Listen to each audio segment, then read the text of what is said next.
Assalamualaikum warahmatullahi wabarakatuh.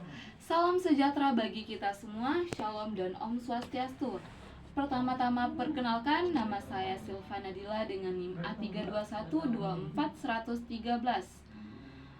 Saya dari Program Studi Pendidikan Pancasila dan Kewarganegaraan, Fakultas Keguruan dan Ilmu Pendidikan, Universitas Tadulako Angkatan 24. Jadi pada video kali ini saya akan melanjutkan terkait tugas resume yang kelima terkait mata kuliah Pendidikan Kewarganegaraan. Jadi dalam diskusi tadi ada beberapa pertanyaan yang akan dibahas. Jadi kita akan membahas ini secara tuntas. Yang pertama itu tentang norma kesopanan dalam berkomunikasi. Jadi itu inti dari pertanyaan pada materi siang hari tadi, yang mana norma kesopanan dalam komunikasi memang perlu disesuaikan dalam perkembangan zaman, tetapi tidak berarti harus dihilangkan.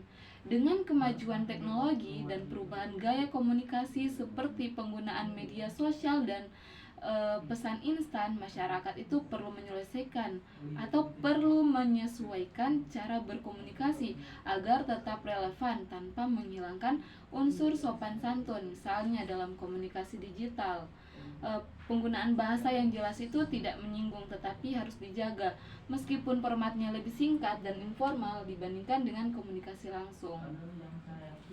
Kemudian kita masuk pada pertanyaan kedua, yang mana pertanyaannya, apa yang terjadi ketika norma sosial itu tidak sejalan dengan nilai-nilai yang dianut oleh sebagian besar masyarakat? Jadi inti pertanyaannya ini adalah norma sosial yang tidak sejalan dengan nilai-nilai yang dianut oleh sebagian besar masyarakat. Pada dasarnya norma ini merupakan nilai yang bersumber dari dalam masyarakat. Tetapi ketika norma sosial ini tidak ada lagi sejalan dengan nilai-nilai yang dianut oleh sebagian masyarakat, tentu saja bisa terjadi perubahan sosial yang mempengaruhi pergeseran budaya. Jika norma tersebut dianggap usang atau tidak lagi relevan, maka masyarakat itu mulai meninggalkannya dan menggantikannya dengan norma yang baru yang lebih sesuai dengan nilai-nilai yang berkembang.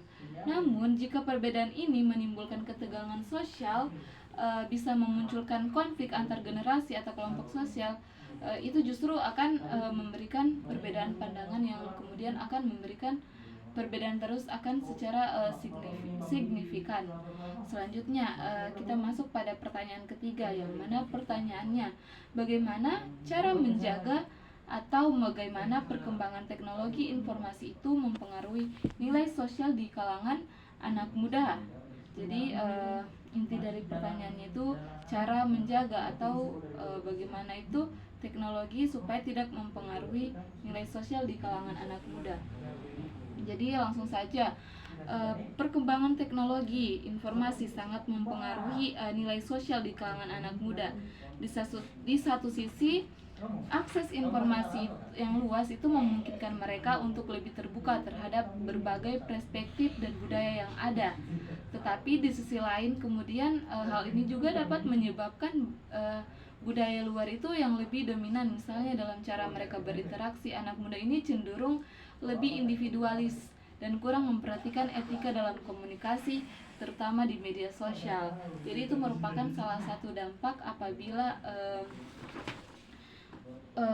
media sosial ini terlalu membudaya, sehingga budaya yang lama itu terkikis. Jadi seperti itu. Kemudian pertanyaan yang keempat, bagaimana cara menjaga nilai-nilai lokal di tengah pengaruh globalisasi semakin meningkat?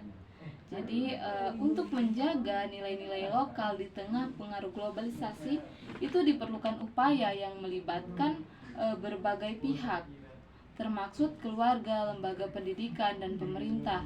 Salah satu caranya adalah dengan memasukkan nilai-nilai budaya lokal dalam kurikulum pendidikan, mengadakan kegiatan budaya, serta memanfaatkan media digital untuk mempromosikan dan melestarikan budaya daerah. Selain itu, juga peran masyarakat dalam menanamkan dan menerapkan nilai-nilai lokal itu dalam kehidupan sehari-hari juga merupakan penerapan yang sangat penting. Kemudian pertanyaan terakhir, yaitu banyak nilai dan norma itu tradisional yang mulai memudar di kalangan generasi muda akibat pengaruh budaya global. Jadi, apakah perlu ada regulasi atau kebijakan yang mengatur agar nilai-nilai lokal ini tetap lestari? Jadi regulasi atau kebijakan ini bisa menjadi salah satu cara untuk melestarikan nilai-nilai lokal di tengah pengaruh budaya global. Bentuknya itu bisa berupa kebijakan pendidikan yang mewajibkan pelajaran budaya lokal di sekolah. Regulasi dalam industri media itu mengutamakan konten yang mencerminkan nilai-nilai nasional seperti dukungan bagi komunitas budaya agar tetap eksis. Kemudian selain itu, regulasi pendekatan yang lebih efektif adalah dengan membangun kesadaran masyarakat, terutama generasi muda, tentang pentingnya menjaga stabilitas identitas budaya masyarakat. Jadi sekian lanjutan resume terkait mata kuliah pendidikan kewarganegaraan dengan materi nilai dan norma. Jadi itu saja yang bisa saya sampaikan terkait resumenya kita pada siang hari tadi. Saya akhiri, wabillahi taufiq wal hidayah. Wassalamualaikum warahmatullahi wabarakatuh.